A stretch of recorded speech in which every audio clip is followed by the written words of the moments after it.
Du Venezuela à l'Algérie, le miroir d'une crise systémique et les risques qui guettent Tebboune. Le 7 janvier 2026, la publication d'une tribune intitulée « Du Venezuela à l'Algérie, ces parallèles qui augurent du pire pour Tebboune & Co » a provoqué un émoi certain dans les cercles politiques et académiques.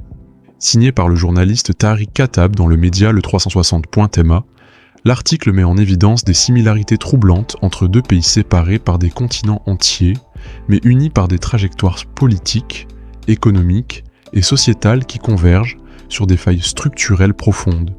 Ces parallèles ne sont pas de simples analogies rhétoriques. Ils reflètent des dynamiques internes et externes qui, si elles ne sont pas prises au sérieux, pourraient annoncer des ruptures majeures du système de gouvernance algérien sous la présidence de Abdelmadjid Tebboune. Ce texte propose une lecture détaillée de ces parallèles, de leurs racines historiques et structurelles à leurs implications politiques actuelles. 1. Une économie de rente sans transformation productive. L'un des points centraux du parallèle établi entre le Venezuela et l'Algérie est la dépendance excessive à la rente des hydrocarbures. Dans les deux pays, cette rente n'a jamais été transformée en moteur de développement durable, mais a servi de pilier unique de l'économie nationale. 1.1. Le modèle rentier vénézuélien. Le Venezuela possède l'une des plus grandes réserves de pétrole au monde, mais cette abondance a paradoxalement conduit à une déformation structurelle de l'économie. Au lieu de diversifier, Caracas s'est enfoncé dans une dépendance au pétrole qui a fragilisé ses institutions économiques et sociales. Cette dépendance a creusé des vulnérabilités majeures, exposant le pays au choc des prix internationaux et à une incapacité systémique à produire un développement durable. 1.2. L'Algérie. La même fragilité sous une autre forme. L'Algérie n'est pas exempte de cette critique. Son économie repose à près de 95% sur les recettes énergétiques, principalement issues du pétrole et du gaz. Cette domination du secteur des hydrocarbures a engendré une économie de rente, où l'État dicte l'essentiel des décisions économiques, négligeant la diversification productive. Résultat, un appareil productif atone, une innovation limitée et une dépendance quasi totale aux exportations d'énergie. 1.3. Conséquences politiques de l'économie de rente. Dans les deux cas, la rente sert non seulement à financer l'État, mais à assurer sa survie politique.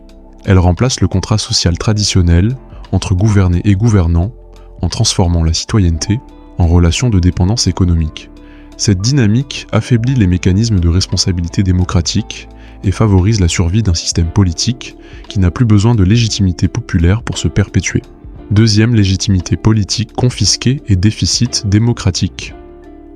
Au-delà des similitudes économiques, les régimes vénézuéliens et algériens partagent un trait politique central: l'absence de légitimité réelle et durable. 2.1. La crise institutionnelle au Venezuela. Sous le régime de Nicolás Maduro, le Venezuela a connu une dérive autoritaire prononcée.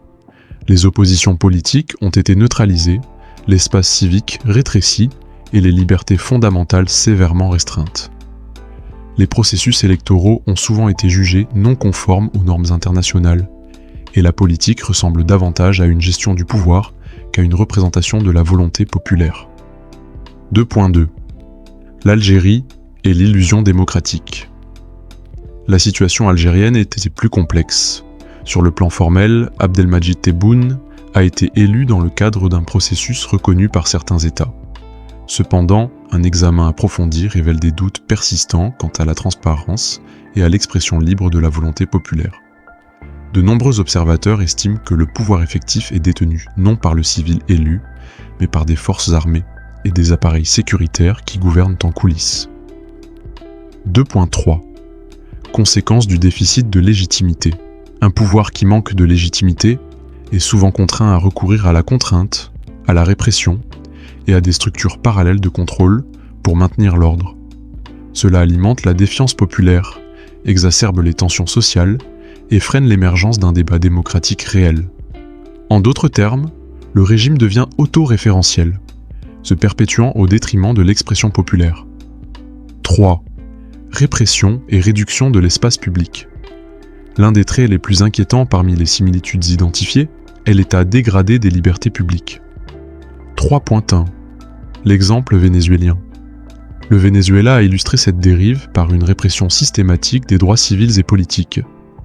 Les manifestations sont souvent interdites ou violemment réprimées, et toute forme d'expression dissidente peut être assimilée à une menace sécuritaire. Ces mécanismes ont provoqué un exode massif de citoyens et un climat d'insécurité sociale. 3,2. Algérie, entre contrôle et dissidence. Les libertés en Algérie n'ont jamais été pleinement garanties. Depuis des décennies, manifestations et expressions critiques sont souvent encadrées ou réprimées.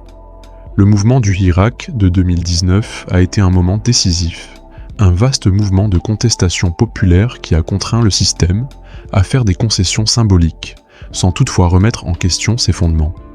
3.3. Une normalisation de l'exception.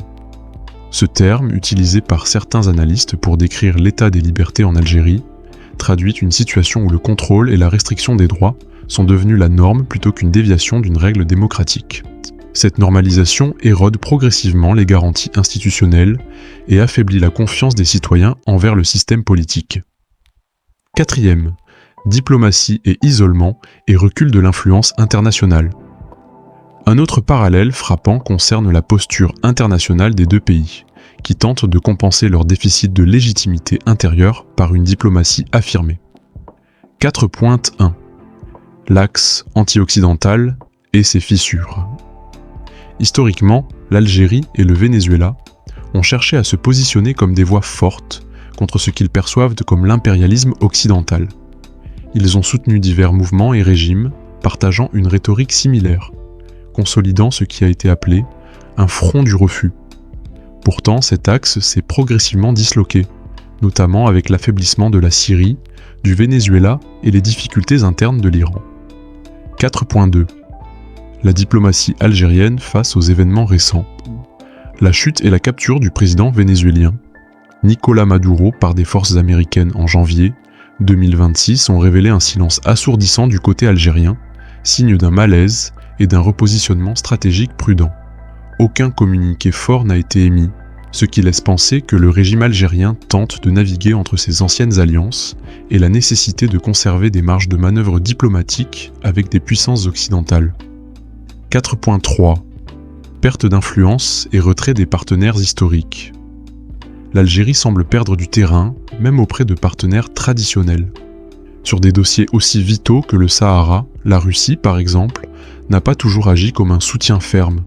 La Chine, quant à elle, reste distante, tandis que les États-Unis adoptent une posture ferme. Même des partenaires africains tels que l'Afrique du Sud ou le Nigeria affichent des relations qui ne vont plus dans le même sens qu'auparavant. 5. L'absence de projet national crédible.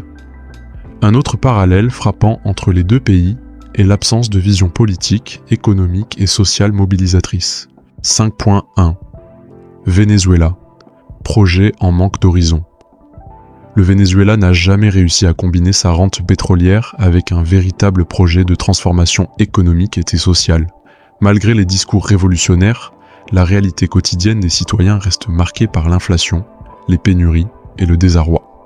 5,2. Algérie, statu quo et gestion des tensions. En Algérie, les dirigeants peinent à proposer une vision claire au-delà de la gestion du statu quo. Le spectre d'un projet national cohérent, capable de répondre aux aspirations sociales et économiques, reste flou. Les défis économiques, la jeunesse désillusionnée et la pression sociale croissante exigent une refonte profonde de la stratégie nationale. 5.3. Impasse d'un pouvoir centré sur lui-même. Quand le pouvoir devient une fin en soi, il cesse de répondre aux besoins réels de la société. Le résultat est une fragmentation croissante entre un État sclérosé et une population aspirant à plus de liberté, d'opportunités économiques et de participation politique. Cette impasse alimente la désaffection, le cynisme politique et potentiellement des crises plus graves à l'avenir. 6. Signaux d'alerte et perspectives d'évolution. Les parallèles établis entre le Venezuela et l'Algérie ne doivent pas être interprétés comme un destin inévitable, mais comme un avertissement. Ils montrent que lorsque des systèmes politiques négligeant les réformes structurelles profondes, économiques, politiques et sociales, ils s'exposent à des ruptures majeures. 6.1. risque de légitimité érodée. L'absence de légitimité politique peut précipiter des crises institutionnelles, voire une remise en question du régime lui-même. Les gouvernements qui ne répondent pas aux aspirations populaires se retrouvent isolés, tant à l'intérieur qu'à l'extérieur. 6.2. Défis économiques et sociaux. Une économie dépendante d'une ressource unique et vulnérable aux chocs externes. La diversification, l'investissement dans l'éducation, l'innovation et la création d'emplois restent des défis urgents. Sans cela, la frustration sociale peut devenir explosive. 6.3. Une diplomatie en quête de repères. La scène internationale est en perpétuel ajustement. Un pays qui perd du terrain diplomatique s'affaiblit également sur le plan stratégique. Une redéfinition des alliances et une diplomatie plus proactive, mais aussi pragmatique, pourraient offrir de nouvelles opportunités. Conclusion, un avertissement plus qu'une prophétie. Comparer l'Algérie contemporaine au Venezuela de Maduro n'a rien d'un exercice gratuit. Les parallèles illustrés par le journaliste Tariq Khattab, renforcés par l'analyse de politologues et d'observateurs internationaux, montrent que certains modèles politiques et économiques, s'ils ne sont pas réformés en profondeur, peuvent conduire à des impasses graves. Pour Abdelmadjid Tebboune et les dirigeants algériens, ces constats ne doivent pas être une fatalité, mais une opportunité de repenser fondamentalement le contrat social, la légitimité politique et la trajectoire économique du pays. Ignorer ces signaux d'alerte, comme l'a fait Caracas pendant des décennies, pourrait mener à des scénarios que personne ne souhaite voir se réaliser.